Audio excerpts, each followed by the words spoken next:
ओम शांति।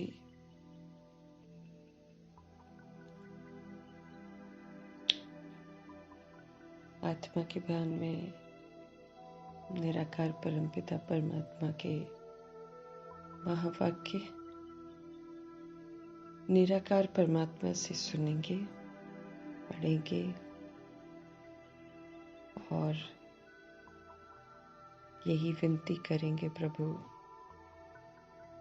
आपकी प्यारी सी मुरली को हम वैसे ही समझें जैसे आप समझा रहे हो, और वैसे ही हम इसको अमल में भी जरूर लाएं। तहे दिल से प्रभु का धन्यवाद करते हुए कि हम सब उनके इतने श्रेष्ठ महावाक्यों को पढ़ने के पात्र बने हैं, सुनने के पात्र बने हैं। इसलिए उनकी जो ये इतनी मेहनत है हम आत्माओं पर, वो किसी भी हाल में जाया न जाए, और एक एक चीज जो जैसे वो चाहते हैं कि हम सफल करें एक एक सेकंड, वैसे हम इसे जरूर सफल करें। धन्यवाद करते हुए मीठे मीठे परमात्मा की ये मीठी मीठी सी मुरली विश्व की करोड़ों की आबादी जो अभी तक प्रभु से बिल्कुल अनजान है, बेमुख है, उन सभी आत्माओं के लिए भी समर्पित है। जहाँ कहीं भी आत्माएं हैं, उन आत्माओं के प्रभु की ये मीठी मीठी मुरली की दस्तक पहुंचे, उन्हें भी प्रभु की याद आए, उन्हें भी अपने स्वधर्म की याद आए, वो भी अपने स्वधर्म में लौटे, वो भी बुराइयों से मुक्त हो जाएं। ऐसी दुआओं के साथ प्रभु की मुरली पढ़ते हैं।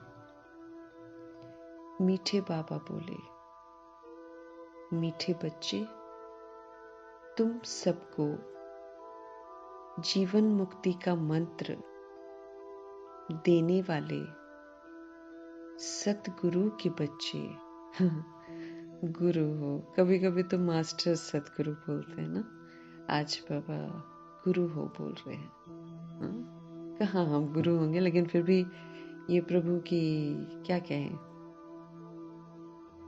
प्रभु निरअहंकारी बहुत है ना, इसलिए बच्चों को भी ऊपर उठाते हैं और दर्जा बिल्कुल बराबर का देते हैं।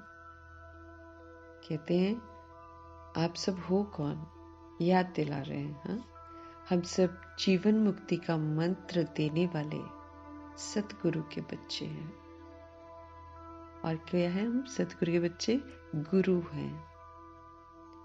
तुम ईश्वर के बारे में कभी भी झूठ नहीं बोल सकते हो।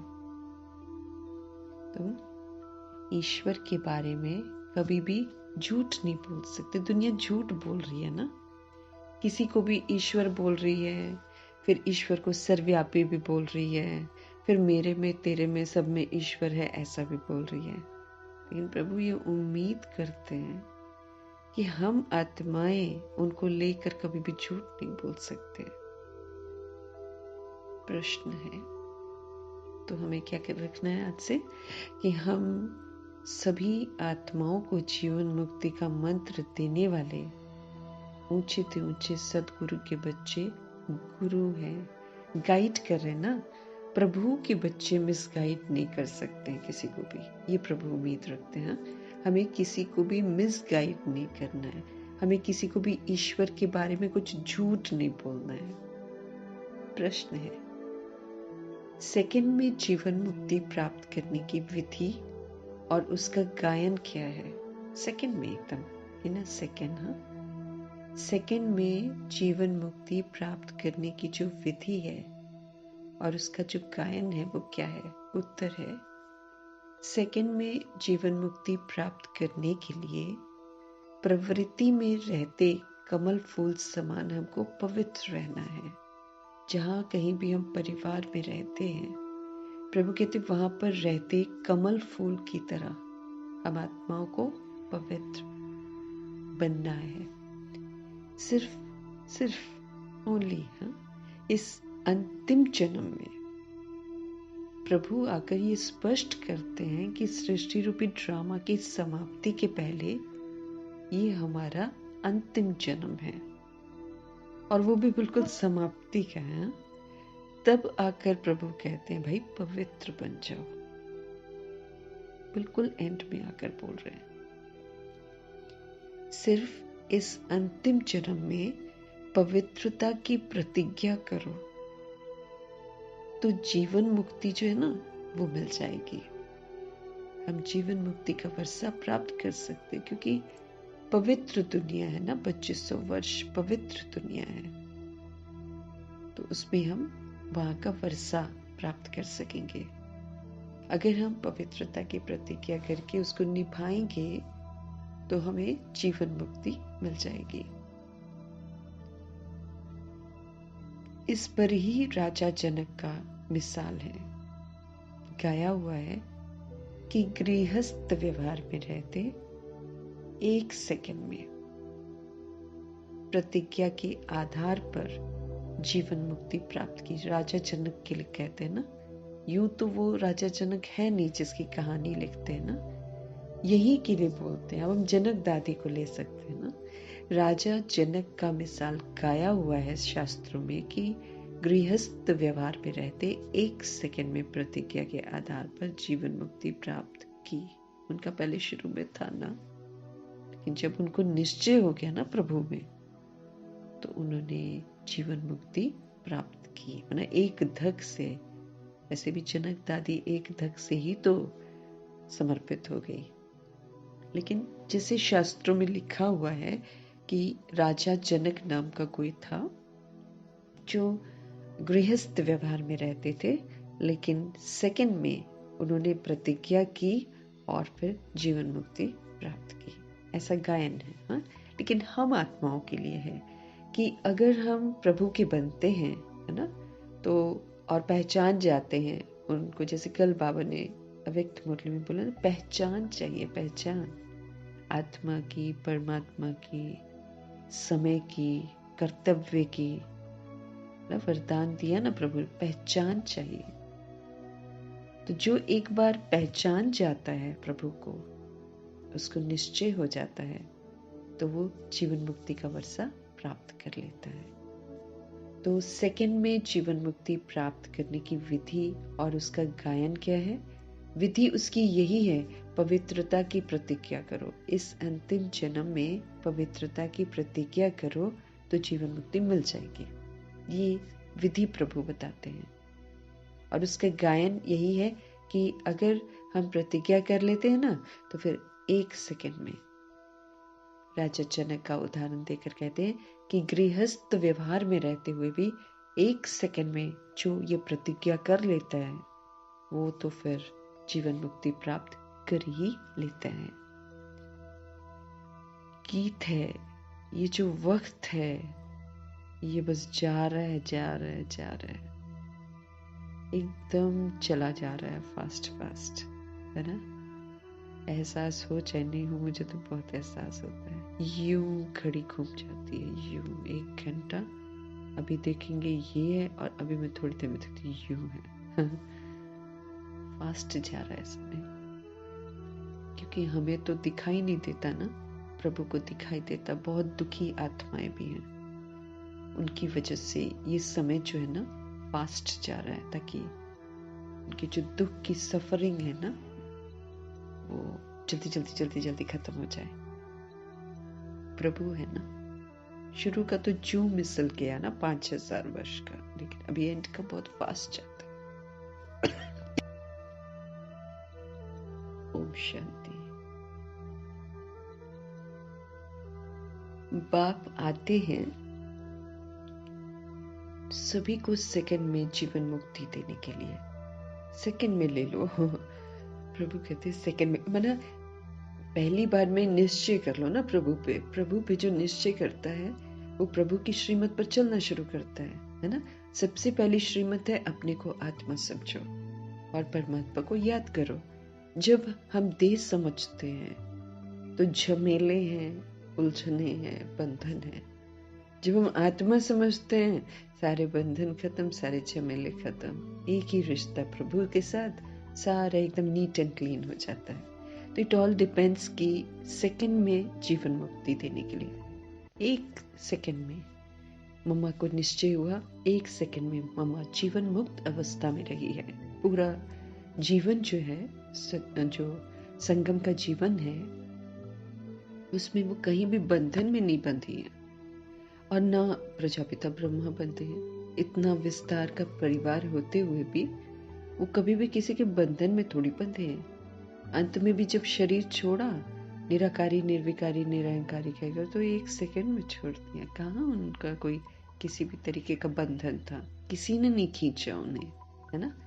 तो हमारे लिए भी है, सहज सरल है ये। हम अपने नहीं छोड़ते होंगे तो बंधन अनुभव करते होंगे, वरना अगर हमें एक सेकंड में निश्चय हो जाए कि मैं सोल हूँ, परमात्मा का बच्चा हूँ, तो एक सेकंड की बात है। जीना तो ऑफ कोर्स संगम युग में पूरा है अपना, वो हमें निराकारी स्थिति में भी पहुंचना है, लेकिन मना जो निश्चय है, एक बार एक दिमाग में फिट हो गया कि आई द सोल, है ना, चाइल्ड ऑफ सुप्रीम सोल, सतोगुणी आत्मा, वो आत्मा जीवन मुक्त है, वो कहीं भी बंधन में नहीं बंधेगी। तो बाप आते ही सबको सेकंड में जीवन मुक्ति देने हैं। गायन भी है कि सबका सदगति दाता जो है, जीवन मुक्ति दाता जो है, वो एक है। एक सेकंड में जीवन मुक्ति क्यों कहते हैं? जैसे राजा जनक का मिसाल है ना, उनका नाम जनक था,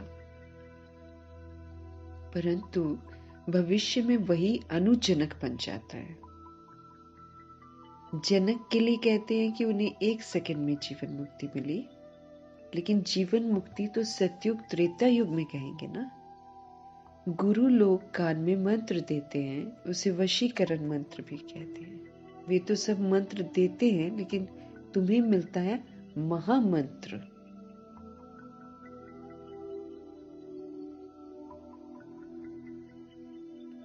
प्रभु कहते हैं कि जिसे राजा जनक का मिसाल देते हैं ना प्रभु, उनका नाम जनक था ना, पवित्रता की प्रतिज्ञा करी थी ना, लेकिन भविष्य में जाकर वो अनुजनक बनते हैं, वो फिर इम्प्योर भी बन जाते हैं ना।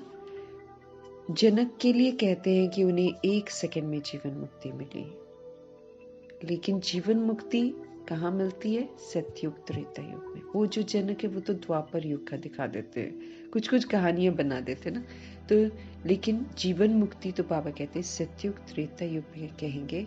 गुरु लोग कान में मंत्र देते हैं, जिसे वशीकरण मंत्र भी कहते हैं। वे तो सब मंत्र देते हैं, लेकिन तुम्हें कौन सा मंत्र मिलता है? तुम्हें महामंत्र मिलता है, जीवन मुक्ति का मंत्र। ये मंत्र कौन देते हैं? ब्रह्मा कुमार ब्रह्मा कुमारियां देते हैं। उन्हें ये मंत्र कहाँ से मिला फिर? ना लोग जैसे सोचते हैं ना कि ब्रह्मा कुमार ब्रह्मा कुमारियां यहाँ पर देती हैं, लेकिन उन्हें कौन देता है? देखो, वही हम जो ऑर्डिनरी जीवन हम जी रहे हैं, उसी में से तो आई है ना आत्माएं जो ब्रह्मा कुमार ब्रह्मा कुमारियां बनती हैं। तो लेकिन वो जो शूद्र जीवन है, उससे ब्रह्मा कुमार ब्रह्मा कुमारियां बनाया किसने? कौन देता है ये मंत्र? उस सतगुरु से मिलता है। एक सच्चा गुरु है हमारा शिव पिता परमात्मा, उनसे मंत्र मिलता है। सर्वोत्तम, सबसे उत्तम तो एक ही बाप है ना, फिर तुम बच्चे सर्वोत्तम बनते हो। एक प्रभु जी ऊपर है सबसे टॉप मोस्ट में, फिर वो आप समान जब हमको बनाते हैं तो फिर हम बच्चे भी सर्वोत्तम बनते हैं। उनमें सर्वोत्तम गुरु होते हैं। तुम भी सतगुरु के बच्चे गुरु हो। प्रभु कहते तुम भी सतगुरु के बच्चे गुरु हो। गीता सुनाने वाले को भी गुरु कहा जाता है। नंबरवार सब बन जाते हैं ना।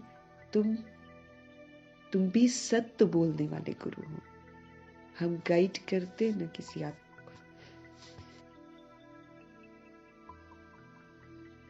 प्रभु कहते हैं तुम भी सत्य बोलने वाले गुरु हो। तुम कभी ईश्वर के बारे में झूठ नहीं बोलते हो। पहले पहले तो तुम पवित्रता के ऊपर ही तो समझाते हो कि बाप से प्रतिज्ञा करो, हम कभी भी विकार में नहीं जाएंगे। प्रॉमिस करना है और उसको निभाना भी जरूर है। उसमें बन जाना है, वो क्या कहते हैं, नहीं वो काली बन जाना है इसमें तो। जहां तक पवित्रता की प्रतिज्ञा को निभाने की बात है, वहां पर तो काली बन जाना, ये नहीं कि अधीन हो जाना है, कमजोर हो जाना है। ये उसमें तो बाबा ने बोला है काली रूप धारण करो, है ना, बहुत पावरफुल, ताकि जो विकारी आत्मा है वो डर जाए इतना पावरफुल बन जाए। तो प्रभु कहते हैं पहले पहले तो तुम पवित्रता के ऊपर ही समझाते हो कि बाप से प्रतिज्ञा करो कि हम कभी भी विकार में नहीं जाएंगे। झूठ आदि न बोलना ये तो कॉमन बात है ना। ऐसे तो बोल देते हैं कि झूठ नहीं बोलना चाहिए। झूठ तो बहुतों से निकलती रहती है। हम सारी दुनिया झूठी तो बोलते हैं जब हम अपने आप को शरीर समझते हैं, है ना। संपूर्ण पवित्रता में तो यही है ना कि आत्मा है, परमात्मा के बच्चे हैं, सब हम आपस में भाई भाई हैं। ये जो प्रभु से समझ मिलती है, जब हम इस समझ के अनुसार नहीं चलते हैं तो हम क्या करते हैं, हम झूठी तो बोलते हैं। तो प्रभु कहते हैं झूठ तो बहुतों से निकलती रहती है, लेकिन बाबा के बच्चे बनकर भी झूठ बोलते ही रहते हैं। प्रभु कहते हैं झूठ तो बहुतों से निकलती रहती है, पर बाबा कहते हैं यहाँ वो बात नहीं होनी चाहिए, है ना। यहाँ है पवित्रता की बात, यहाँ पर पवित्र बनना है। गृहस्थ व्यवहार में रहते हुए इस अंतिम जन्म में हम बाप से प्रतिज्ञा करते हैं कि हम कमल पुष्प के समान पवित्र रहेंगे। प्रभु के पास जब हम आते हैं, समझते हैं, तो हम फिर प्रॉमिस करते हैं कि घर गृहस्थ में हम रहेंगे, लेकिन इस अंतिम जन्म में हम प्रभु से प्रतिज्ञा करते हैं कि हम कैसे रहेंगे, कमल पुष्प के समान, कमल पुष्प समान पवित्र रहेंगे। तो यहाँ पवित्र रहने की बात है। कहेंगे ये तो बहुत ऊंची मंजिल है ना। जब तक लोगों को असंभव लगता है तो लोग इसे ऊंची मंजिल समझते हैं। कहेंगे ये तो बहुत ऊंच मंजिल है, ये तो हो नहीं सकता, ऐसे कहेंगे। हाँ, बुराई को छोड़ना है, लेकिन आत्मा इतनी कमजोर हो जाती है कि वो फिर बोल बैठती है कि ये नहीं हो सकता, हम नहीं पवित्र रह सकते। तुम कहेंगे वाह, क्यों नहीं हो सकता, ये तो गाया हुआ है ना कि कमल फूल समान। ये तो भक्ति में भी गाया हुआ है कि कमल फूल समान रहना है। तो ये जो उदाहरण है शास्त्रों में लिखा हुआ है, तो जरूर बाप ने ही तो ऐसी शिक्षा दी होगी। और कौन दे सकता, पवित्रता के सागर परमात्मा ही तो ऐसी शिक्षा दे सकते हैं।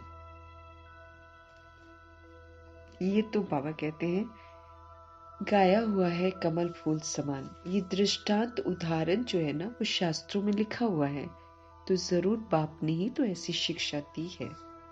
और कौन दे सकता है भी भगवान वाच या ब्राह्मणों वाच। ब्राह्मण वाच तो नहीं है, भगवान वाच है। भगवान सबको नहीं सुनाते हैं, ब्राह्मण बच्चे ही प्रभु से सुनते हैं। असल में देखो, जो बच्चे बिल्कुल ही आज्ञाकारी रहे, उन्होंने तो प्रभु से सम्मुख में सुना, है ना। तुरंत एक धक से जो कुर्बान गए, पहली बार में गए, उन्होंने प्रभु से बिल्कुल सम्मुख सुना। हमने देर लगाई है, अवश्य लगाई है, क्योंकि 1936-37 में हम जहाँ कहीं भी किसी भी जन्म में होंगे, संदेश तो हम आत्माओं को भी जरूर मिला होगा, लेकिन वही हमने मना थोड़ा सा सुना होगा और फिर पूरा चले नहीं होंगे, या कुछ ऐसा ना। कहीं पर इंफॉर्मेशन मिला होगा, रिजेक्ट भी नहीं किया होगा, क्योंकि रिजेक्ट करने वालों को तो नहीं मिली है ये पढ़ाई, लेकिन ध्यान जरूर नहीं दिया होगा, इसीलिए हम उससे वंचित रह गए और फिर हम बाद में आए।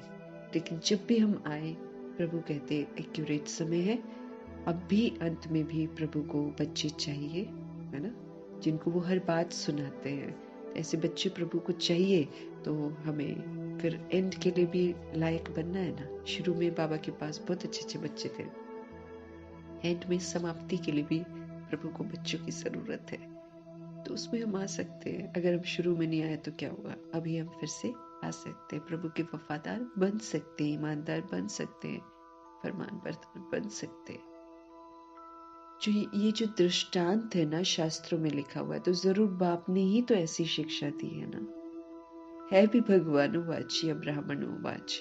भगवान सबको नहीं सुनाते हैं, स्पष्ट करते हैं, वो सबको नहीं सुनाते हैं। हाँ, ब्राह्मण बच्चे ही उनसे सुनते हैं। ये बात तुम्हें सबको समझानी है। सब सुनेंगे भी नहीं, सब सुनेंगे भी नहीं, हर एक बात सब नहीं सुनेंगे। तो इसलिए प्रभु उन्हीं से बात करते हैं जो उनके बच्चे बनते हैं और जिनसे उनको उम्मीद है कि हाँ ये कुछ कर देंगे। हाँ, तो ब्राह्मण बच्चे ही सुनते हैं। ये बात तुम्हें सबको समझानी है। मूल बात, सबसे इम्पोर्टेंट बात जो है वो पवित्रता की है। कमल फूल के समान पवित्र बनना है, जनक की मिसल। हाँ? उनकी तरह, जैसे घर गृहस्थ में जो आत्माएं रहते हैं उनके लिए कंपैरिजन किया जाता है जनक के साथ, कि जनक की तरह हमको कमल फूल समान पवित्र बनना है। वही फिर अनुजनक बना, जैसे जैसे राधे फिर अनुराधे बनती है। कोई का नाम नारायण है तो भविष्य में अनु नारायण बन जाता है। पहले पवित्र होते हैं, फिर दूसरा लाइफ भी लीड करते हैं, विस्मृत लाइफ भी लीड करते हैं। ये एक्यूरेट बात है। तो जो भी आते हैं ना उनको समझाना पड़े। सुना तो है सेकंड में जीवन मुक्ति, गृहस्थ व्यवहार में रहते ऊंच मर्तबा पाया जा सकता है, पा सकते हैं। प्रभु कहते हैं ऊंच मर्तबा।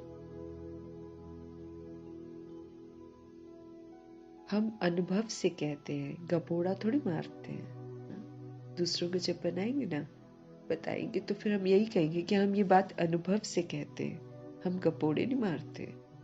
भगवानुवाच। मुख्य बात समझानी है, भगवान सबका बाप है तो जरूर जीवन मुक्ति दाता भी तो वही है ना। ये प्रवृत्ति मार्ग है, सन्यासियों का तो है ही निवृत्ति मार्ग। वो तो घर को छोड़ देते हैं, हम तो घर को नहीं छोड़ सकते। हमको घर में रहकर हमको पवित्र बनना है, हमको बाहर भाग नहीं सकते। जो रचना रची है उनको भी ट्रस्टी बनकर संभालना है, अपनी जो भी फर्ज अदाई है करनी है। बंधनी आत्मा हम बने हैं, हमको बंधन से निर्बंधन बनना है, उसको कहते हैं जीवन मुक्ति। किसी के लिए हम जीते हैं, चाहे किसी के लिए कुछ करते हैं, तो हम कार्य करके सुनाते हैं, कर्मों को कूटते हैं। यहाँ पर कर्मों को नहीं कूटना है, ट्रस्टी बनकर, सेवाधारी बनकर कर्म करके ना उसको चुकतू करना, ऐसा प्रभु हम आत्मा को समझाते हैं। तो प्रवृत्ति में रहते हुए विकारों की वृत्ति से परे रहना है। निवृत्ति की तरह हमें घर बार नहीं छोड़ना है। सन्यासी कभी राजयोग सिखला नहीं सकते हैं। राजयोग आत्मा राजा बने, अपने शरीर रूपी राजधानी कर्मेंद्रियों की और सूक्ष्म शक्तियों की, और श्रीमत के प्रमाण उनको चलाए, है ना। ये जो है राजयोग है, वो थोड़ी सिखला सकते हैं, ये तो प्रभु ही सिखाते हैं। वो तो घर बार छोड़कर भागने वाले हैं, निवृत्ति वाले। वो ये ज्ञान कहाँ दे सकते हैं, प्रभु का ज्ञान। ये तो राजयोग है।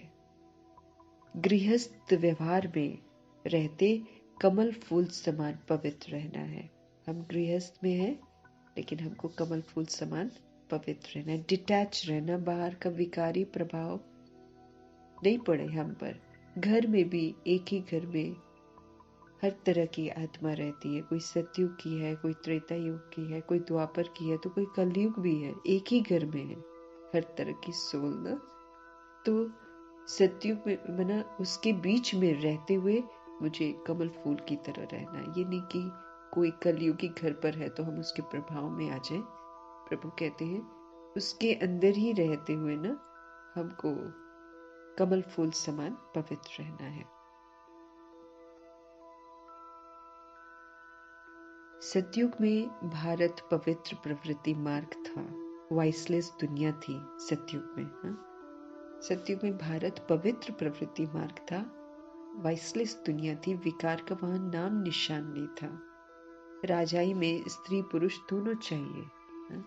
जब राजाई घराना होता है तो स्त्री पुरुष दोनों चाहिए, तो समझाना पड़ता है।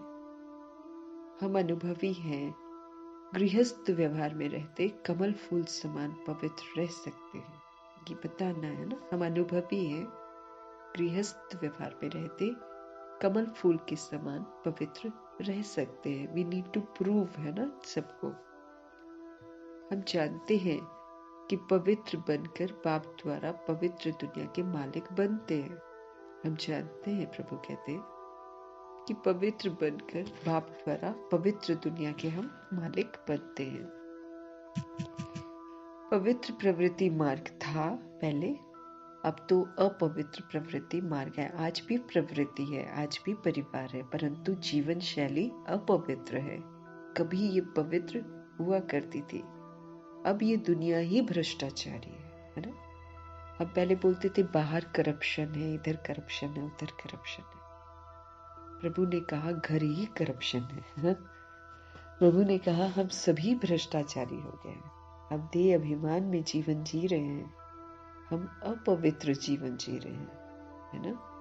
अपवित्र मदर फादर बच्चों को पालना करते हैं, शरीर के बच्चों को, तो अपवित्र आत्माएं कर रही हैं, अपने हाथों से उन्हें खिला रही हैं, पिला रही हैं, तो अपवित्र खुद ही है।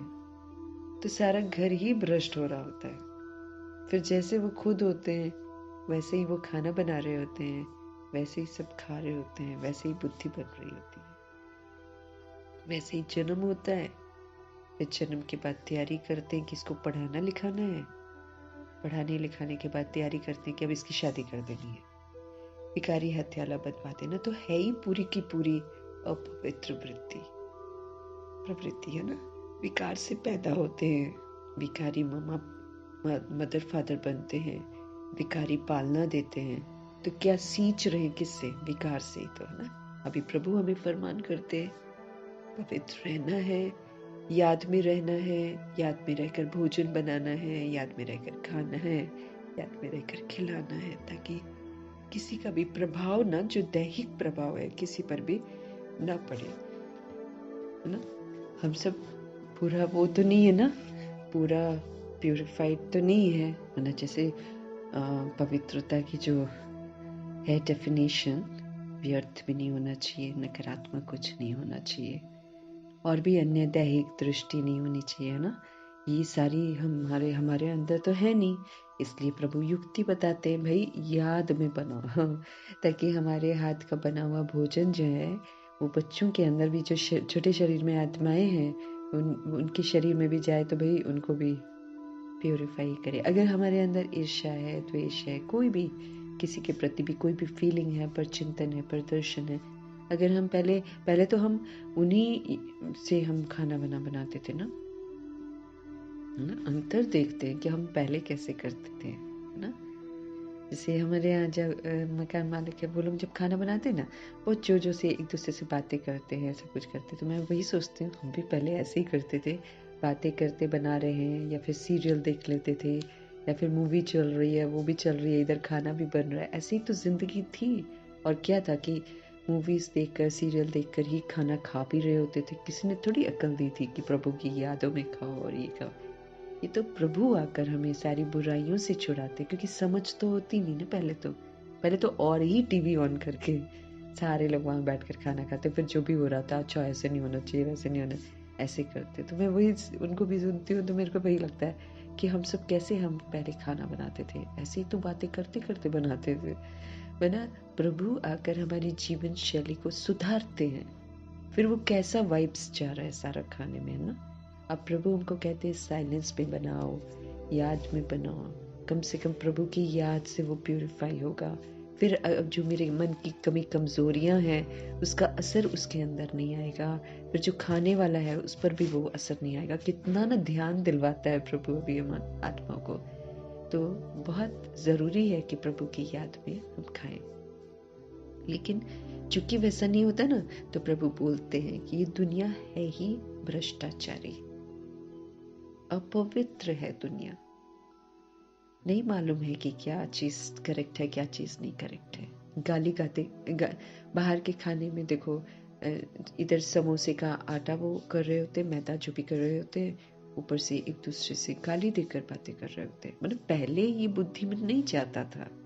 हम पहले भी खरीदते तो थे ना, लेकिन नहीं जाता था बुद्धि में कि ये बातें करके बना रहे हैं। लेकिन अब तो दिन पर दिन जैसे जैसे समय आगे बढ़ते जा रहा है, आत्माएं उन चीजों को ना आटे में गूंद देती हैं, जो भी बना रही होती है उसमें उसमें पूरे डाल देती हैं, बीच में गाली दे रहे होते हैं, बोल बोल के उसमें सारा कुछ डालते हैं। फिर वही आत्माएं खरीदती हैं। फिर किस चीज का लेन देन होता है, फिर वैसे ही थॉट्स आ जाते हैं। किसी के अंदर कमाने के बड़े थॉट्स होते हैं, और पैसा क्या जाए। आजकल तो सबके मन में ही ना हमारे और पैसा आ जाए, और पैसा आ जाए, और पैसा आ जाए। मतलब तो वो उसमें डाल रहे हैं ना सारा कुछ। तो जो आत्मा फिर उसको खाती है, उसके अंदर भी वो पैसा कमाने की तमा लग जाती है। तो प्रभु बड़ा कल्याणकारी है, वो हम आत्माओं को समझ देते हैं कि सब भ्रष्टाचारी है इस समय। इसलिए समझ देते हैं, बच्चे अपने हाथ से बनाओ, प्रभु की याद में बनाओ। हमें क्या पता कि इसकी अवस्था कैसी है ना। तो प्रभु की याद में बनाओ, प्रभु की याद में खाना खाओ और खिलाओ। तो भ्रष्टाचारी बन गए थे, प्रभु ने बताया ना। हम तो दूसरों को बोलते थे वो करप्ट है, दुनिया करप्शन है, ये है वो है। प्रभु ने आया, भैया आप भी करप्ट हो, आप भी भ्रष्ट हो, है ना। प्रभु आकर फिर हमको श्रेष्ठाचारी बनाते हैं, ताकि हम श्रेष्ठाचारी दुनिया सतयुग में जाने लायक बने। ये भ्रष्टाचारी दुनिया है, और जो प्रभु स्थापन करते हैं सतयुग त्रेतायुग, वो श्रेष्ठाचारी दुनिया थी। रावण भ्रष्टाचारी बना देता है। ये देह का अभिमान, ये देह के अभिमान की कमी कमजोरियां जो है ना, ये हम आत्माओं को भ्रष्ट बना देती हैं। तो रावण भ्रष्टाचारी बनाता है, और राम निराकार परमपिता परमात्मा हम आत्माओं को श्रेष्ठाचारी बनाते हैं। आधा कल्प रावण राज्य चलता है। भ्रष्टाचारी दुनिया में भक्ति मार्ग है। हम भक्ति भी करते हैं और भ्रष्ट भी होते जाते हैं। जितनी भक्ति बढ़ती जाती है उतना और भ्रष्ट होते चले जाते हैं, क्योंकि जितना वो बढ़ती है उतना भक्ति का विस्तार बढ़ता है। विस्तार जो है वो शक्तिहीनता है, सार जो है शक्तिशाली होता है। प्रभु समझ देते हैं। तो राम निराकार जो है ना, वो हम आत्माओं को श्रेष्ठाचारी बनाते हैं। आधा कल्प रावण राज्य चलता है। भ्रष्टाचारी दुनिया में भक्ति मार्ग है। दान पुण्य आदि करते रहते हैं, क्योंकि भ्रष्टाचार है ना। समझते हैं मनुष्य जितना भक्ति दान पुण्य करेंगे तो फिर भगवान मिलेगा। तो ऐसा सोचते हैं ना कि मनुष्य जितना भक्ति करेगा, मनुष्य जितना दान पुण्य करेगा तो फिर भगवान मिलेगा। यहाँ तो दान पुण्य का भी प्रभु ने आकर समझ दिया ना, कि आप किसी को दान देते हो, उस दान से नशा करे, है ना, गैम्बलिंग करे, किसी और के लिए कुछ बुरा करे तो फिर गड़बड़ हो जाएगा ना। नॉन वेज खरीदे तो वो फिर पाप जो है वो फिर उसके भागीदार हम बन जाते हैं। इसलिए दान पुण्य की विधि भी प्रभु ने आकर हम आत्मा को समझाई कि बड़ा सोच समझ करके दान पुण्य करना है। फिर भगवान मिलेगा, ऐसा बोलते हैं ना। मनुष्य जितना भक्ति दान पुण्य करेंगे तो फिर भगवान मिलेगा। भगवान की भक्ति करते हैं, कहते हैं कि आकर हमको श्रेष्ठ बनाओ। भारत श्रेष्ठाचारी था, अभी नहीं है। एक जमाने में था, सतयुग में त्रेतायुग में श्रेष्ठाचारी था। प्रभु कहते अब नहीं है। भ्रष्टाचारी ही श्रेष्ठाचारी बनते हैं। प्रभु समझ देते हैं कि जो भ्रष्टाचारी है ना, वही श्रेष्ठाचारी बनते हैं। भारत की नई रचना की कहानी कोई जानते ही नहीं है। भारत की नई रचना की जो कहानी है किसी को थोड़ी मालूम है। चित्रों के द्वारा हमारे पास हिस्ट्री ज्योग्राफी भी तो अधूरी है, वो भी काल्पनिक है। चित्रों के द्वारा अच्छी तरह समझाया जाता है ना, बाबा कहते चित्रों के द्वारा अच्छी तरह समझाया जा सकता है। ऐसे ऐसे चित्र बनाने पड़ेंगे। हर एक सेंटर पर प्रदर्शनी के चित्र होने चाहिए। बाबा डायरेक्शन देते हैं। भले लिख दें कि चित्र हमारे पास नहीं है तो बाबा डायरेक्शन देंगे, ये बनाओ, फिर सबको भेजो तो सबके पास प्रदर्शनी हो जाएगी। सबके पास होनी चाहिए ना, लगी हुई भी होनी चाहिए बाहर में। वो तो यूं तो लिख देते ना, वो ईश्वरीय विश्वविद्यालय है ना, लेकिन साथ में बाहर अगर आजकल तो कपड़े में बनता है तो उसको लगा दो तो कितना अट्रैक्ट करता है। तो ऐसा होना चाहिए। प्रभु कहते हैं प्रदर्शनी के चित्र होने चाहिए। तो बाबा डायरेक्शन देंगे कि ये बनाओ, फिर सबको भेजो तो सबके पास प्रदर्शनी हो जाएगी। ये चित्र बहुत अर्थ सहित है, जो प्रभु ने बनवाए हैं उसमें बहुत मीनिंग है। पहले पहले ये बुद्धि में आना चाहिए कि हम बाप के बच्चे हैं, हम आत्माएं हैं और हम सत्य परमात्मा के बच्चे हैं। भगवान है स्वर्ग रचने वाला, वो स्वर्ग रचते हैं। नरक का रचता रावण है। गोले के ऊपर 10 सिर वाले रावण का चित्र बना दो। स्वर्ग के गोले पर चतुर्भुज। नरक का रचता कौन है? नरक का रचता रावण है। प्रभु कहते हैं गोला बनाते हैं ना, गोले के ऊपर 10 सिर वाला रावण का चित्र बना दो। ये प्रभु आइडिया देते हैं। गोले का चित्र बनाओ, उसके ऊपर 10 सिर वाले रावण का चित्र बना दो। स्वर्ग के गोले पर चतुर्भुज बना दो। है ना, वो अलग अलग बोल रहे हैं। नरक का गोला बनाओ, उसके ऊपर रावण जी को खड़ा कर दो, 10 शीश वाला रावण। और फिर बाबा कहते हैं स्वर्ग का गोला बनाओ तो उसमें चतुर्भुज को दिखा दो, विष्णु को दिखा दो। लिख भी सकते हैं ये राम राज्य है और ये रावण राज्य है। इस समय रावण सर्वव्यापी है, कण कण में रावण है, सब में, हम आत्माओं में, सभी में रावण है।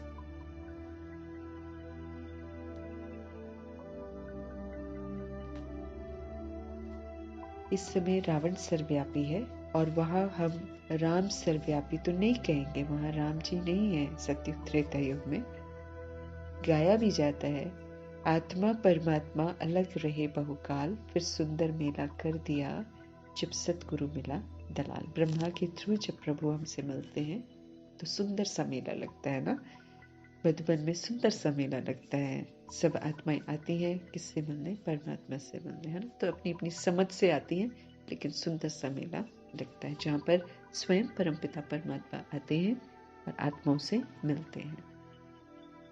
तो संगम युग सुंदर मेले का युग है। जितना हम अपने को आत्मा समझते हैं उतना हम इस मेले का पूरा पूरा आनंद ले सकते हैं। तो आत्मा परमात्मा अलग रहे बहुत काल, फिर सुंदर मेला कर दिया जब सतगुरु मिले दलाल। तो जरूर वो आएगा ना, तो ये हिसाब कोई भी जानते नहीं है। पहले पहले अलग हुई है देवी देवताओं की आत्माएं, ये नॉलेज है, कोई को भी समझाना है। आत्माओं का बाप तो है ना। अब हे आत्मा, अपने परमपिता परमात्मा का ऑक्यूपेशन बताओ, पूछ रहे हैं प्रभु। हे आत्माओं, अब अपने परम पिता परमात्मा का ऑक्यूपेशन बताओ, क्या नहीं जानते हो? ऐसा बच्चा तो होता नहीं जो बाप के ऑक्यूपेशन को नहीं जानता हो। बाप बैठ समझाते हैं, तुम अपने जन्मों को ही नहीं जानते हो तो क्या जानोगे बाप को, है ना। तुम अपने जन्मों को नहीं जानते हो, मैं तुम्हें समझाता हूँ। पहले पहले जो देवी देवता है वो इतने जन्म लेते हैं ना, 8-12 जन्म लेते हैं। तो पहले पहले जो देवी देवता है वो इतने जन्म लेते हैं, तो हिसाब करो कि फिर दूसरे धर्म वाले जितने भी आते हैं वो कितने जन्म लेते होंगे। सिद्ध कर बताना पड़ेगा। मैक्सिमम इतने हैं। झाड़ वृद्धि को पाता रहता है। पहले पहले देवी देवता थे, उन्हों के ही तो 84 जन्म कहे जाते हैं। भारत की नॉलेज है ना, प्राचीन भारत की नॉलेज पर किसने दी? ये भगवान ने ही तो दी है ना। नॉलेजफुल गॉड फादर है ना, प्रभु कहते हैं नॉलेज से जो फुल है वो गॉड फादर है। ब्रह्मा को भी नॉलेजफुल नहीं कह सकते हैं कि ब्रह्मा नॉलेजफुल है, उनको भी तो कुछ नहीं मालूम है। तो साथ साथ हमारे जैसे प्रभु आते हैं सुनाते हैं, वैसे वो सुनते जाते हैं। प्रभु कहते हैं ब्रह्मा को भी नॉलेजफुल नहीं कहेंगे, श्री कृष्ण को भी नहीं कह सकते हैं नॉलेजफुल। श्री कृष्ण की महिमा भी अलग है, ये समझने की बड़ी ही क्लियर नॉलेज है। पूरी नॉलेज लेकर आत्मा कृष्ण जरूर बनती है, लेकिन कृष्ण नॉलेजफुल नहीं कहला सकते, क्योंकि जब वो कृष्ण है तो वो सब कुछ भूल जाते हैं। तो ब्रह्मा जो है वो नॉलेजफुल बनते हैं। श्री कृष्ण को भी नहीं कहेंगे, श्री कृष्ण की महिमा ही अलग है, ये समझने की बड़ी ही क्लियर नॉलेज है।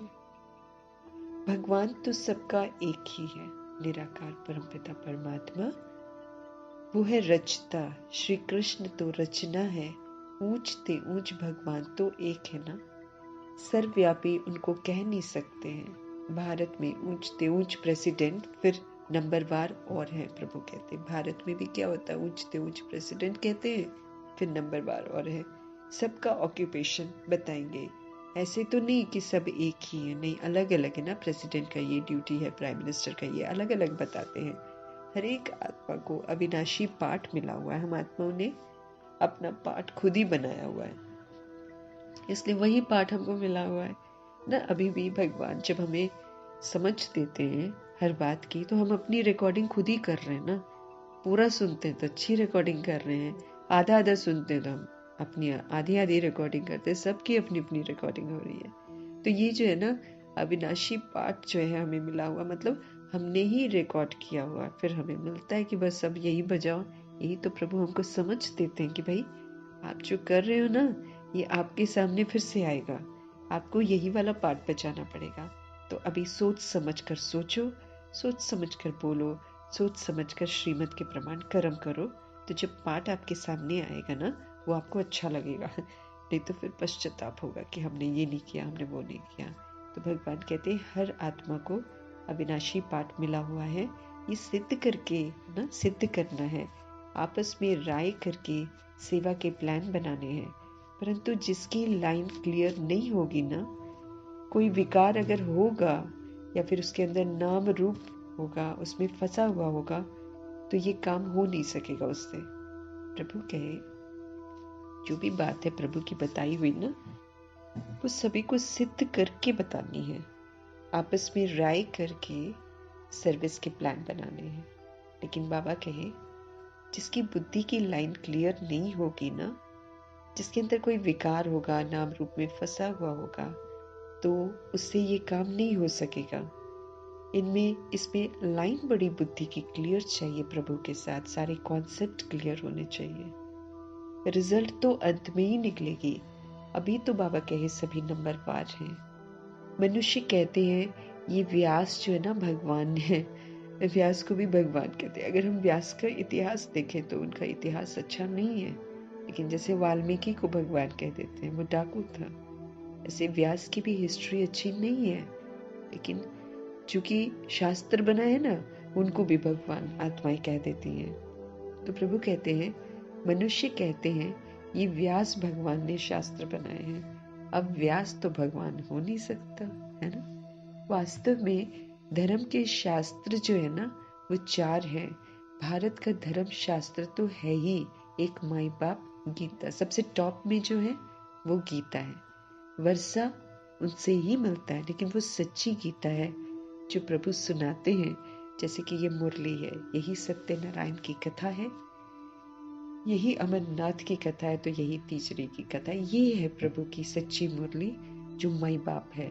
इसीलिए चूंकि ये सबसे टॉप में है ना, इसलिए इसका यादगार जब बनता है तो लोग फिर उसको माई बाप समझते हैं, वो राइट एट द टॉप रखते, बाकी सारे धर्म ग्रंथ जो भी है ना वो नीचे है।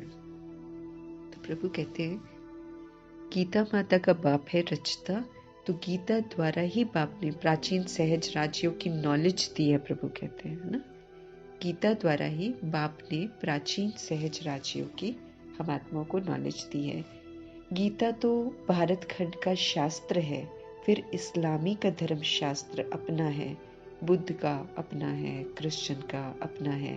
गीता तो है सबका माई बाप। इसमें ना ये लोग बाबा सिखिज्म को नहीं डालते हैं, क्योंकि गुरु नानक जी जो है वो तो सिख माना पगड़ी थोड़ी बांधते थे, है ना। वो तो नानक देव कहते हैं उनको, गुरु नानक देव। तो इसलिए बाबा, मैंने बड़ी बार देखा है बाबा नहीं डालते हैं मैंने सिखिज्म को इसमें नहीं डालते, बुद्धिज्म को डाल देते हैं। तो बुद्धिज्म, क्रिश्चियनिटी और इस्लाम को डालते हैं। मुस्लिम धर्म भी बाद में आया, शुरू में इस्लाम था, तो इसको बाबा डालते हैं। गीता तो है सबका माई बाप, बाकी शास्त्र जितने भी हैं वो सारे उसके बाल बच्चे हैं, वो बाद में निकले हैं। बाकी इतने जो वेद उपनिषद बने हुए ना आदि, ये सब किस धर्म के हैं प्रभु कहते हैं। ये जो इतने सारे निकले किस धर्म के हैं, ये मालूम तो होना चाहिए ना कि किसने उच्चारे हैं ये वेद उपनिषद, उनसे कौन सा धर्म निकला है। कोई धर्म तो है नहीं, बाबा कहे उनसे कुछ निकलता तो है नहीं। पहले तो सिद्ध करना है ना कि गीता खंडन की हुई है, इसमें सुनाया भगवान ने और नाम लिखा है कृष्ण भगवान वाच का, तो ये खंडित हो गई है। बाप के बदले बच्चे का नाम दे दिया है। जीवन चरित्र तो सबका अलग अलग है ना। बाप कहते हैं सर्व धर्मानी परित्यज्य, मतलब सब बाकी जितने भी तुमने धर्म बना रखे हैं ना, जो चरित्र के धर्म हो, चाहे ऐसे ही हो, इस्लाम है, बुद्धिज्म है, क्रिश्चियनिटी है, भगवान कहते हैं इसको सब छोड़ो। अब मुझ एक बाप को याद करो। वो देह के धर्म है जो तुमने बनाए हैं, और चूंकि वो मनुष्य की उपज है इसीलिए उसके नाम पर लड़ते हैं। अब प्रभु जब सच्ची गीता सुनाते हैं, जो आत्माएं सच्ची गीता सुनाती हैं वो लड़ना बंद करती हैं, और फिर आत्मा भाई भाई की वृत्ति से जीवन शैली को पवित्र बनाती है। तो कितना ना डिफरेंस हो जाता है। तो प्रभु कहते हैं परमात्मा आत्माओं को कहते हैं ना, अब सारे जो धर्म जो भी आपने बनाए हैं, धर्मानी धर्म जो बना रखे हैं, उसको आप त्याग दो और अब सिर्फ मुझ एक बाप को याद करो। परमात्मा आत्माओं को कहते हैं कि अब तुम अशरीरी बनो और मेरे को याद करो, है ना। अशरीरी बनने का अभ्यास प्रभु जोर दे रहे हैं, कल भी दिया है जोर कि बार बार अपने आप को अशरीरी आत्मा समझो, तो ये शरीर का जो भान है ना ये खत्म होता चला जाएगा। और फिर प्रभु कहते हैं मेरे को याद करो। अशरीरी बाप ही ये कह सकते हैं, सन्यासी तो नहीं कह सकते हैं। ये गीता के अक्षर हैं, सब धर्म वालों को कहते हैं अशरीरी भव, सभी को बोलते हैं। हर कोई तो एक आत्मा है ना। हर आत्मा को वापस घर जाना है। एक ही धाम से सब आए हुए हैं, वहां पर किसी भी तरीके की देह नहीं है, तो किसी भी तरीके का देह का धर्म नहीं है। इसलिए जितना भी हम आत्माओं ने विस्तार कर रखा है, उस विस्तार को समाप्त करने की समझ देते हैं और बोलते हैं अशरीरी भव। सन्यासी तो नहीं कह सकते, प्रभु कहते हैं, है ना। ये गीता के अक्षर हैं, सभी धर्म वालों को प्रभु का फरमान है, चाहे वो इस्लाम का हो, चाहे वो क्रिश्चियनिटी का हो, सभी आत्माओं के लिए, सभी धर्म वालों को प्रभु कहते हैं अशरीरी भव। सारा देह का जो विस्तार है, इस्लाम है, बुद्धिज्म है, सब यहीं पर छोड़ जाइए।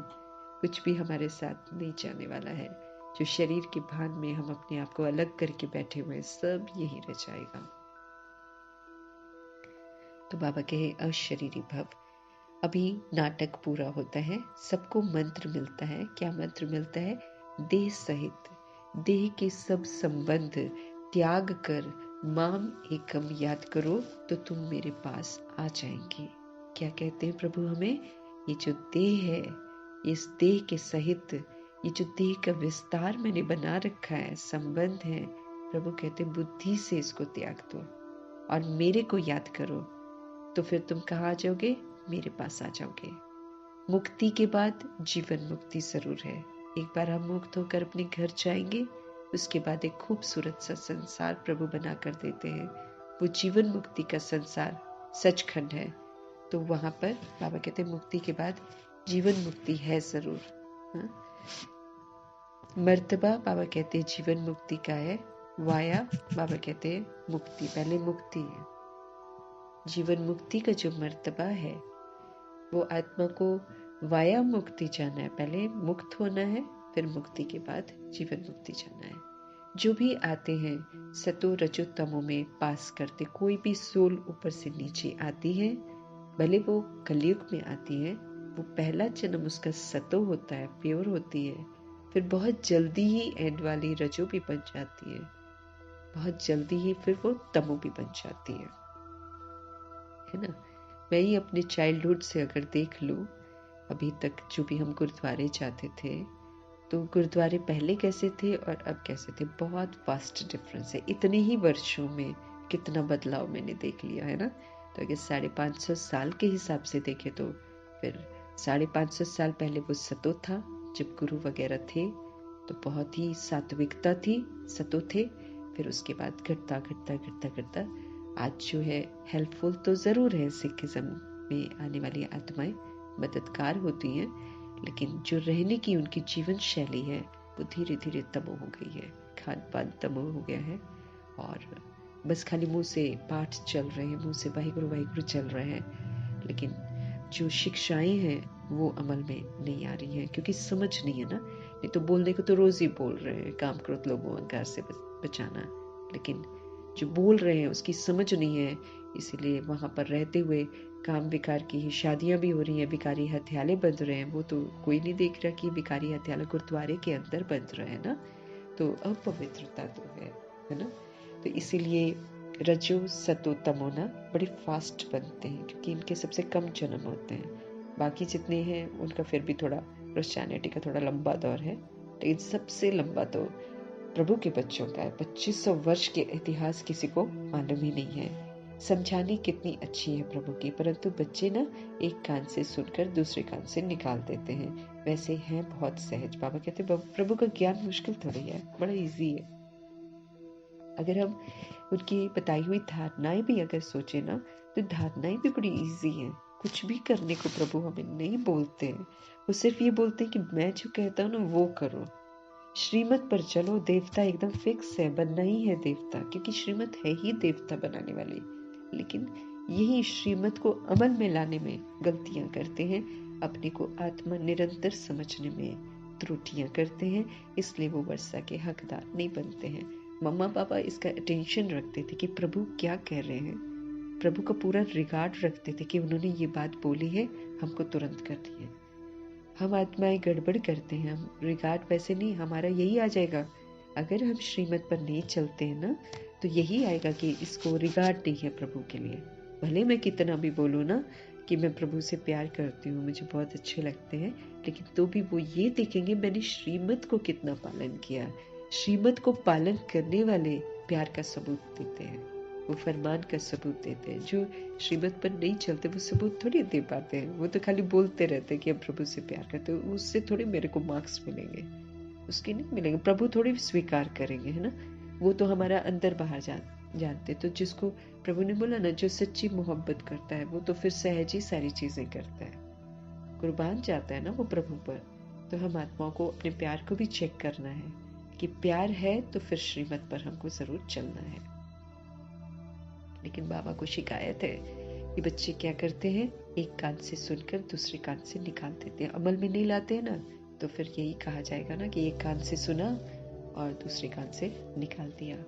तुम जगह जगह पर प्रदर्शनी करो, अखबारों में भी पढ़ जाए, खर्चा कर सकते हो। बाबा कहे भल सब सुने, अखबार में तो जरूर डालना है ना। बच्चों को बड़ा नशा रहना चाहिए, बाकी टाइम बहुत थोड़ा बचा है, ज्यादा नहीं है। अति इंद्रिय सुख की जो भासना है, गोप गोपियों से पूछो, जो कुर्बान जाती है ना वही वो सुख का अनुभव करती। इंद्रियों से परे का जो सुख है, अति इंद्रिय सुख, वो वही आत्माएं अनुभव करती हैं जो गोप गोपियां हैं।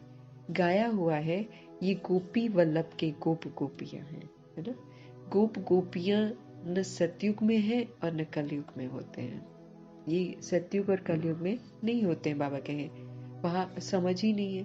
वहां लक्ष्मी देवी राधे देवी है, गोप गोपियां अभी हैं, गोपी वल्लभ अभी है ना। प्रभु गोपी वल्लभ है, वो अभी मौजूद हैं। हम आत्माएं उनसे समझ अभी ले रही है, तो अति इंद्रिय सुख भी तो अभी ही होगा ना, क्योंकि इंद्रियों से परे का सुख तो निराकार परमपिता परमात्मा ही हम आत्मा को अनुभव कराते हैं। तो गोपी वल्लभ के बच्चे पोत्रे पोत्रियां हैं, तो जरूर दादा भी तो होगा। दादा बाबा और मम्मा, ये नई रचना हो गई ना संगम पर। बाप कहते हैं मैं कल्प कल्प कल्प के संगम युग पर आता हूँ, है ना। सतयुग, त्रेता युग, द्वापर युग, कलयुग के एंड में प्रभु आते हैं। वो फिर संगम युग कहलाता है, आखिरी के 100 वर्ष, है ना। कलयुग के आखिरी 100 वर्ष दुनिया के लिए कलयुग है, लेकिन हम आत्माओं के लिए वो संगम युग है। इसमें प्रभु आते हैं नई दुनिया बनाने के लिए। आसुरी संतान से हम ईश्वरीय संतान बने हो, फिर बनेंगे दैवी संतान। प्रभु कहते हैं आसुरी संतान से हम सब क्या बने हैं? ईश्वरीय संतान बने हैं, है ना। फिर बनेंगे हम दैवी संतान, फिर क्षत्रिय, फिर वैश्य, फिर शूद्र संतान, ऐसे बनेंगे 84 जन्मों में।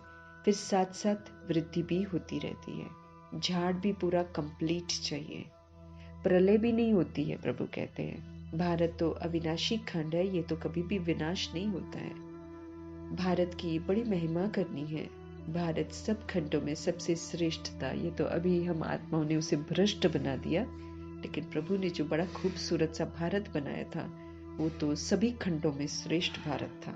ऐसा तो भारत कभी होता ही नहीं है, विनाश कभी नहीं होता। बाबा कहते ये प्रभु आते हैं ना इस खंड में, इसलिए विनाश कभी नहीं होता, क्योंकि प्रभु समाप्ति के पहले ही स्थापना करा देते हैं। तो अब देखो एडवांस पार्टी की आत्माएं स्थापना करके बैठी हुई है ना, कृष्ण को लाने के लिए वो तैयार है। बस इधर हम आत्माओं का इंतजार हो रहा है। वो भी इंतजार क्या हो रहा है, जो बनने वाले होंगे वो बन रहे हैं, अब हमारे लिए थोड़ी बैठे रहेंगे।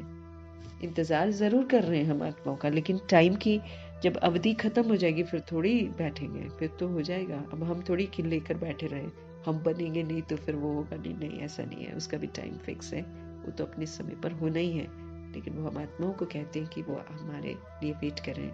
जैसे 108 आत्माएं तैयार हो जाएंगी वैसे तुरंत हो जाएगा सारा कुछ। तो विनाश कभी नहीं होता। हमारा भारत जो प्रभु की क्रिएशन है वो कभी भी विनाश नहीं होता। मुझे तो लगता है वही सतयुग त्रेता युग जो टूट जाता है ना, वो जो भूकंप आता है, सतयुग त्रेता युग जो महल तोड़ देते हैं ना प्रकृति, वही वाला एरिया मुझे लगता है कि उसको कृष्ण की भूमि जो है ना वहीं पर तैयार हो गई होगी, क्योंकि वो भी तो कितना बड़ा एरिया है। सतयुग का एरिया जब सचखंड होता है तो प्रभु को बहुत पूरा भारत होता है ना, तो उसका एक बहुत सा बड़ा एरिया होगा, क्योंकि राधे भी अलग राज्य में होगी, कृष्ण जी भी अलग राज्य में होंगे। तो ये खूबसूरत सी धरा जो है ये तो तैयार है, एडवांस पार्टी तो वहां गई हुई है। तो ये कभी भी भारत का खंड ना ये विनाश नहीं होता। जहाँ हम रहते हैं ये सब विनाश हो जाएगा, तो उधर है ना तैयार है, इसीलिए प्रभु इसको अविनाशी खंड कहते हैं। इधर विनाश के पहले ही प्रभु स्थापना कर देते हैं। जब तक कृष्ण जी बड़े होंगे तब तक इधर पूरा क्लीनिंग हो जाएगा, इधर पूरी समाप्ति होगी और उधर कृष्ण जी पलते रहेंगे। खूबसूरत सा ड्रामा है, विधि पूर्वक चलता है अपना, लेकिन कभी भी प्रभु कहते हैं इसमें प्रलय नहीं आती, क्योंकि शास्त्रवादी जो है ना उन्होंने लिख दिया है कि प्रलय आती है। तो फिर प्रलय जब आ जाए तो फिर तो सारा कुछ खत्म हो जाए ना, सारा कुछ खत्म होएगा तो फिर शुरुआत कैसे होगी। इसलिए खत्म होने से पहले प्रभु सैपलिंग लगाते हैं, मतलब पुरानी दुनिया से ही हम आत्माओं को चुनते हैं, अपना बनाते हैं। फिर जो आत्मा जैसे पुरुषार्थ करती है वो स्थापना में फिर मददगार बनकर स्थापना के कार्य को संपन्न करवाती है प्रभु के साथ। अच्छा, हमारे मीठे मीठे प्यारे प्यारे शिव पिता परमात्मा कहते हैं, मीठे मीठे सिकिलदे बच्चों प्रति माता पिता बाप दादा का याद प्यार और गुड मॉर्निंग। रूहानी बाप की रूहानी बच्चों को नमस्ते। हम रूहानी बच्चों की भी रूहानी पिता को, परमात्मा को, हमारे प्यारे से सदगुरु, हमारे प्यारे से टीचर, हमारे प्यारे से फादर मदर ब्रदर सिस्टर, हर संबंध का जो प्रभु प्यार देते हैं हम आत्माओं को अपना बनाकर, उसके लिए तहे दिल से धन्यवाद। और प्रभु को प्यार भरी स्नेह भरी नमस्ते, रिगार्ड भरी नमस्ते, है ना, उनका रिगार्ड जरूर रखना है।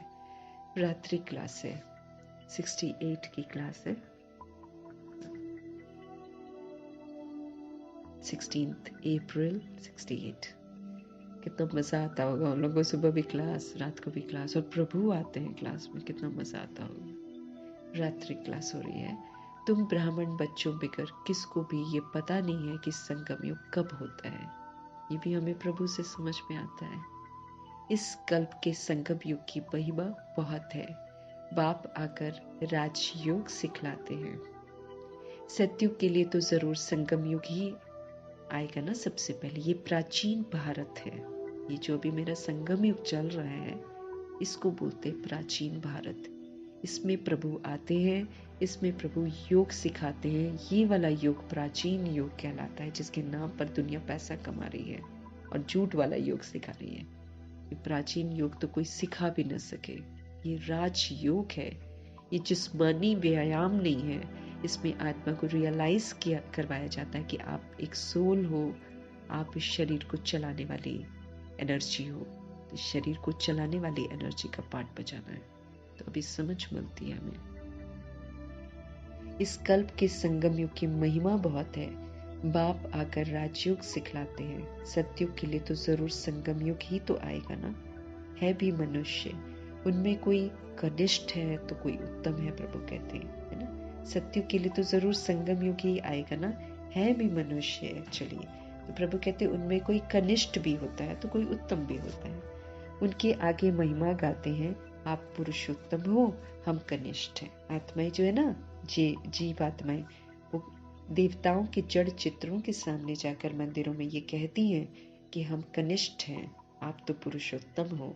आप पे ही बताते हैं मैं ऐसा हूँ, मैं ऐसा हूँ, ऐसा हूँ, है ना। एंड में भी रिजल्ट ऐसे ही होगा।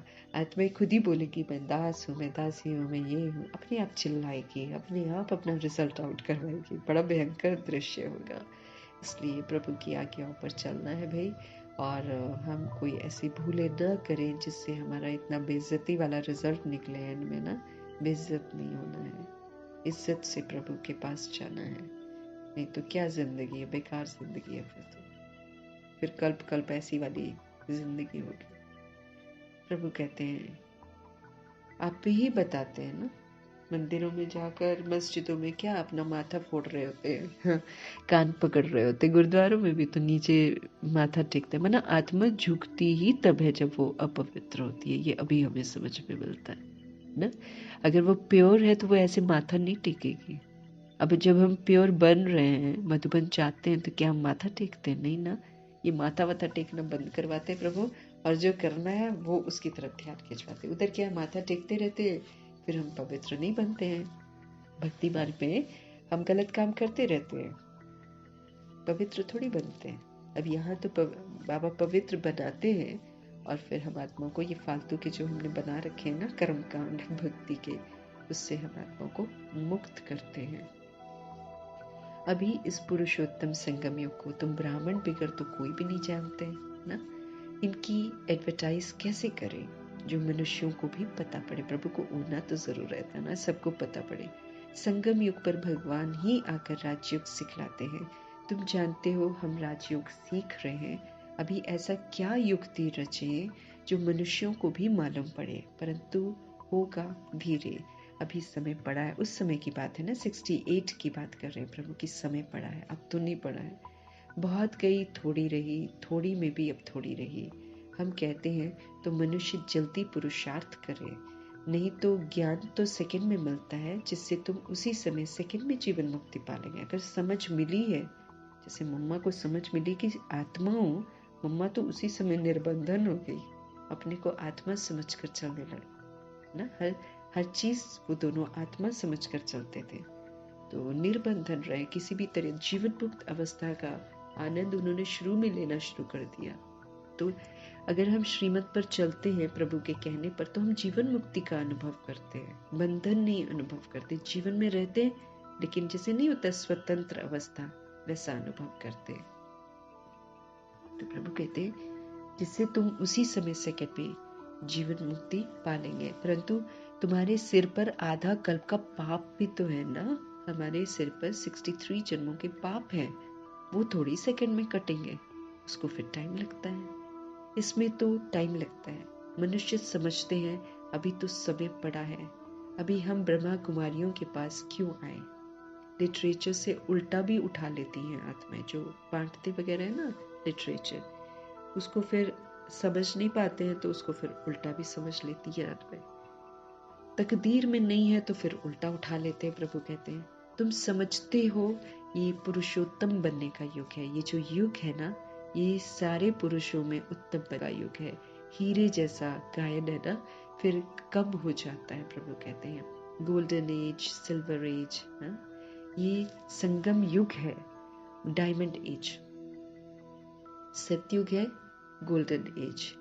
ये तुम जानते हो, स्वर्ग से भी ये संगम जो है ना, ये अच्छा है, ये हीरे जैसा जन्म है। प्रभु कहते हैं अमर लोक का गायन है ना, फिर कम होता चला जाता है। तो ये भी लिख सकते हो कि पुरुषोत्तम संगम युग है, डायमंड सतयुग है, गोल्ड त्रेता है, सिल्वर है, ऐसे करके युग बदलते हैं।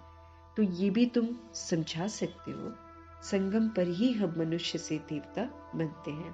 8 रत्न बनाते हैं ना, तो डायमंड को बीच में रखा जाता है। संगम का शो होता है। संगम युग है ही हीरे जैसा, हीरे का मान संगम युग पर ही है। ये है ही डायमंड एज ना, योग आदि सिखलाते हैं। और देखो कितने अच्छे से ना बाबा ने कब प्रभु जैसे शिक्षाएं देते वैसे पर यादगार भी बनते हैं, है ना। डायमंड हॉल कितना अच्छा ना, अव्यक्त बाप दादा आते हैं हम आत्मा को हीरे तुल्य बनाने के लिए, इसलिए उसका नाम भी डायमंड हॉल रखा। ये भी कितनी खूबसूरत सी बात है। तो ये जो संगम है, ये हीरे का युग है। हीरे का मान संगम युग पर ही है। योग आदि सिखलाते हैं ना, जिसको स्पिरिचुअल योग कहते हैं। स्पिरिट आत्मा। दुनिया में बोलते हैं हम स्पिरिचुअल हैं, लेकिन वो तो स्पिरिट को तो जानते ही नहीं है, तो कहाँ से स्पिरिचुअल हो गया, है ना। तो प्रभु आकर समझ देते हैं कि स्पिरिचुअल होता क्या है। तो इसको स्पिरिचुअल योग कहते हैं, परंतु स्पिरिचुअल तो फादर ही है ना। रूहानी फादर और रूहानी नॉलेज संगम पर ही मिलती है। मनुष्य जिनमें देह का अहंकार है, वो इतना जल्दी नहीं मानते हैं। कैसे मानेंगे। गरीब आदि को समझाया जाता है, तो ये भी लिखना है संगम युग इज डायमंड। उनकी आयु कितनी, सतयुग गोल्डन एज, तो उनकी आयु इतनी। शास्त्रों में भी स्वास्थ्य का निकालते हैं, तो तुम बच्चों को भी ये याद रहे तो कितनी खुशी रहे, है ना। स्टूडेंट्स को खुशी होती है ना। Student life is the best life. ये तो सोर्स ऑफ इनकम है। ये है मनुष्य से देवता बनने की पाठशाला। यहाँ पर हम साधारण से श्रेष्ठ बनते हैं। देवताएं तो विश्व के मालिक थे, ये भी तुमको मालूम है। तो अथाह आपको खुशी होनी चाहिए। इसलिए गायन है, अति इंद्रिय सुख न गोपी वल्लभ के गोप गोपियों से पूछो। टीचर अंत तक पढ़ाते हैं, तो उनको अंत तक याद करना चाहिए ना। प्रभु कहते हैं भगवान पढ़ाते हैं और फिर भगवान साथ भी ले जाएंगे, पुकारते भी हैं। वो लिबरेटर गाइड है ना, हमको रास्ता दिखाने वाले, हमको दुखों से छुड़ाओ। सतयुग में दुख होता ही नहीं है, कहते हैं विश्व में शांति हो। बोलो आगे कब थी क्या। वो कौन सा युग था जब शांति थी, किसी को पता नहीं है। राम राज्य सतयुग, रावण राज्य कलयुग, ये तो जानते हो ना। बच्चों को अनुभव सुनाना चाहिए। बस क्या सुनाऊं, दिल की बात। बेहद का बाप बेहद की बादशाही देने वाला मिला है, और क्या अनुभव सुनो, है ना। और कोई बात ही नहीं है, इस जैसी खुशी और कोई होती ही नहीं है। कोई को तो किसी से रूठ कर वास्तव में घर में नहीं बैठना चाहिए, है ना। आते हैं संस्कारों के टकराव आते हैं, फिर तरह तरह की आत्माएं होती हैं। कोई दास दासी बनेंगे, कोई प्रजा बनेंगे, है ना। तो कॉन्फ्लिक्ट तो जरूर होगा प्रभु के घर में भी। हाँ, जहाँ पर ब्राह्मण, पहले हम सोचते हैं ना कि सारे लोग ही ऐसे अच्छे होंगे, ऐसा नहीं होता। प्रभु ने आकर समझाया कि 2500 वर्ष की राजधानी में हर तरह की आत्माएं होती हैं, तो फिर वो जैसी होती हैं फिर वैसे ही वो पाठ बजाती हैं। तो उनसे रूठ कर घर में थोड़ी बैठ जाना चाहिए, मतलब प्रभु को थोड़ी छोड़ देना चाहिए, मुरली थोड़ी छोड़ देनी चाहिए, ईश्वरीय पढ़ाई थोड़ी छोड़ देनी चाहिए। तो कोई को भी किसी से रूठ कर वास्तव में घर में नहीं बैठना चाहिए। ये जैसे अपनी तकदीर से हम रूठ जाते हैं। उन दिनों तो ईश्वरीय पढ़ाई वहीं पर मिलती थी 68 वाली, वो तो घरों में नहीं मिलती थी किसी भी हालत में।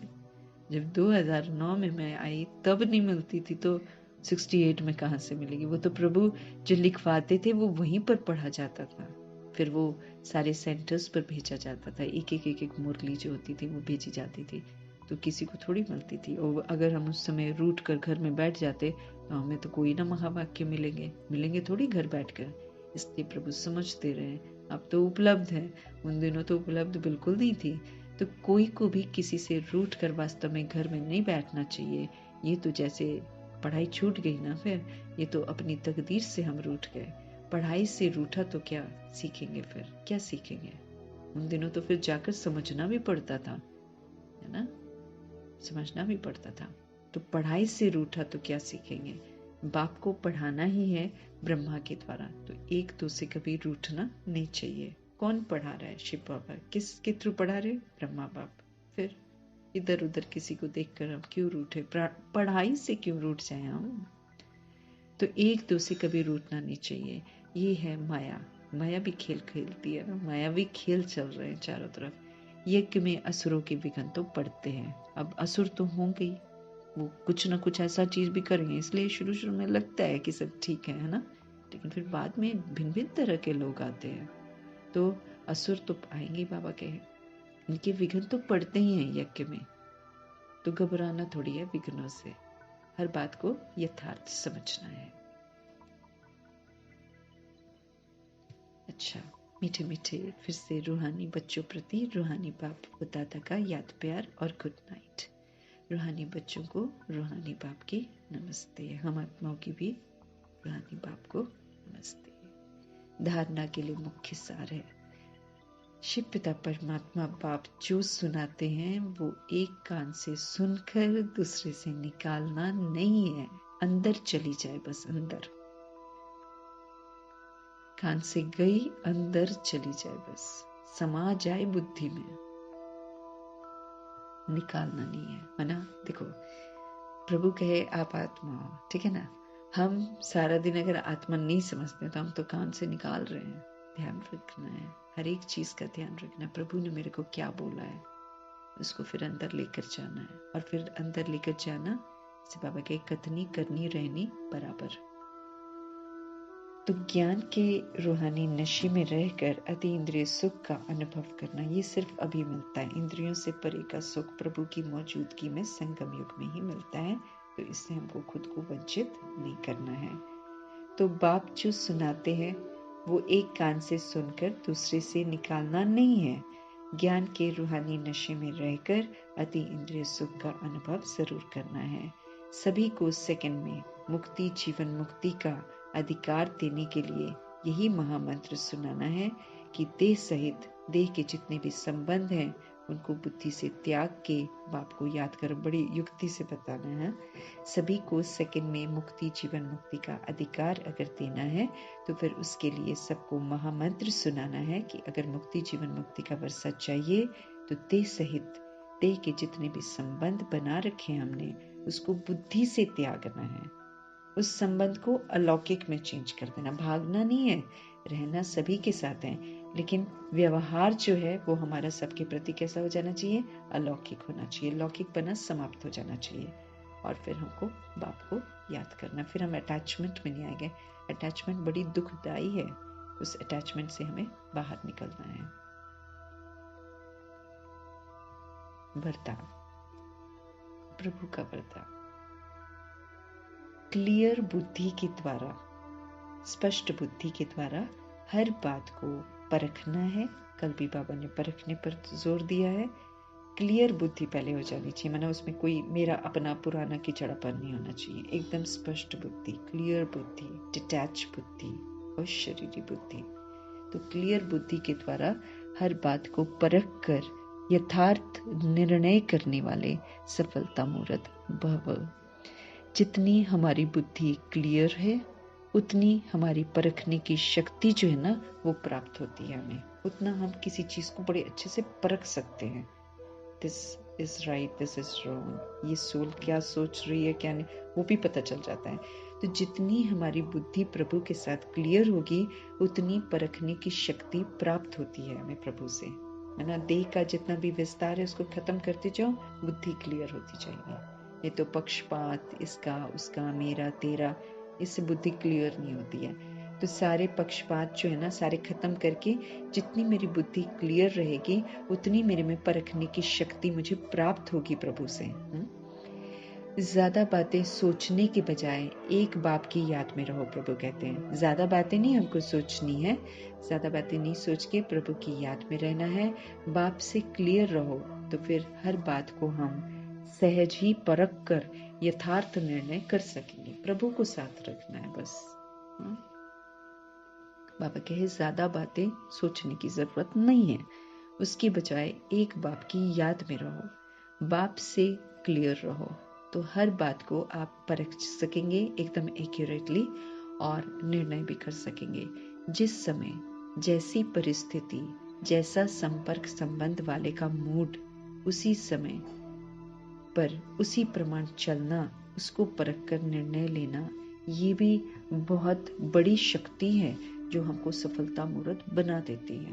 प्रभु क्या समझते रहे कि जिस समय भी जैसी भी परिस्थिति होती है, जैसा भी संपर्क संबंध वाले का मूड होता है, उसी समय पर उसी प्रमाण अगर हम चल लेते हैं, है ना, अपने आप को एडजस्ट कर लेते हैं, तो उसी समय पर उस प्रमाण चलना, उसको परख कर डिसीजन लेना, ये भी बाबा कहते हैं बहुत बड़ी पावर है जो हमको सफलता मूर्त बना देती है।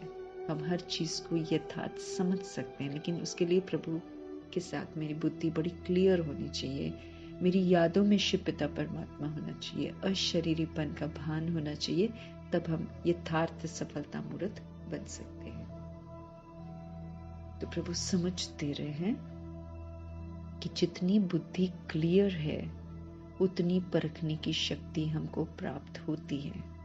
ज्यादा बातें सोचने के बजाय एक बाप की याद में अगर हम रहेंगे, बाप से क्लियर रहेंगे, तो हर बात को हम सहज ही परख कर एक्यूरेट निर्णय कर सकेंगे। जिस समय जैसी परिस्थिति, जैसा संबंध संपर्क वाले का मूड होगा, उसी समय पर उसी प्रमाण चलना है, उसको परख कर निर्णय लेना है। ये भी प्रभु कहते हैं बहुत बड़ी शक्ति है जो हम आत्माओं को क्या कर देगी, सफलता मूर्त बना देती है। तो वरदान को बार बार घोटना है, घोट कर इसको फलीभूत करना है। ये फिर हमारे आत्माओं के पुरुषार्थ को बड़ा सहज कर देगा, हमें वरदान प्राप्त हो जाएंगे, फिर हम दूसरी सोल्स को भी ऐसा बना सकेंगे। स्लोगन है ज्ञान सूर्य, क्योंकि हमको एंड में दूसरी सोल्स को भी परखने की, किसी को परखने की शक्ति चाहिए होगी, किसी को डिसाइड करने की शक्ति चाहिए होगी। ऐसी ऐसी सोल्स हमारे पास आएंगी तो फिर हमको भी आना चाहिए ना, तो तभी हम उसको राय दे सकते हैं जब मुझ आत्मा का बुद्धि का योग एक प्रभु के साथ क्लियर होगा। स्लोगन है ज्ञान सूर्य बाप के साथ, लकी सितारे वो हैं जो जग से अंधकार को मिटाने वाले हैं, अंधकार में आने वाले नहीं हैं। ज्ञान सूर्य से हमको प्रकाश मिलता है, हमारी जिंदगी रोशन हो जाती है, सारे रास्ते बिल्कुल स्पष्ट हो जाते हैं। तो ज्ञान सूर्य बाप के साथ लकी सितारे, है ना, लकी स्टार्स जो हैं वो हैं जो जग से अंधकार को मिटाने वाले हैं, जिनका खुद का अंधकार मिटा हुआ होता है, प्रकाश स्वरूप बन जाते हैं। वो लकी सितारे हैं और वो जग से अंधकार को मिटाने वाले हैं, अंधकार में आने वाले नहीं हैं। दुनिया तो अंधकार में है, दुनिया ऑपोजिट चल रही है, उनके संग में आकर वो खुद अंधकार में नहीं आएंगे, बिल्कुल नहीं आएंगे, वो उल्टा उनके भी अंधकार को मिटा देंगे। तो हम आत्माओं को भी ऐसा बनना है। ज्ञान सूर्य के, ज्ञान सूर्य बाप के हम सब बच्चे हैं, हम लकी स्टार्स हैं, हम जग गए हैं, तो हम जग से अंधकार को मिटाने वालों की लिस्ट में आ गए हैं, अंधकार में हम आने वाले नहीं हैं। वरना अगर कोई गुस्सा करता है और मेरे को गुस्सा दिलाने में कामयाब हो जाता है, तब तो भाई मैं अंधकार में आ गई उसके, है ना। लेकिन अगर मैं आत्मा स्मृति स्वरूप रहूं और कोई आत्मा मुझे हिलाए डुलाए, लेकिन मैं स्मृति स्वरूप से इधर उधर न हूं, तब तो मैं अंधकार को मिटाने वाली बनूंगी, है ना। ज्ञान सूर्य के बच्चे हम सब प्रकाश स्वरूप हैं, हमें प्रकाश फैलाना है, हमें अंधकार में नहीं आना है, हमें अंधकार को मिटाना है।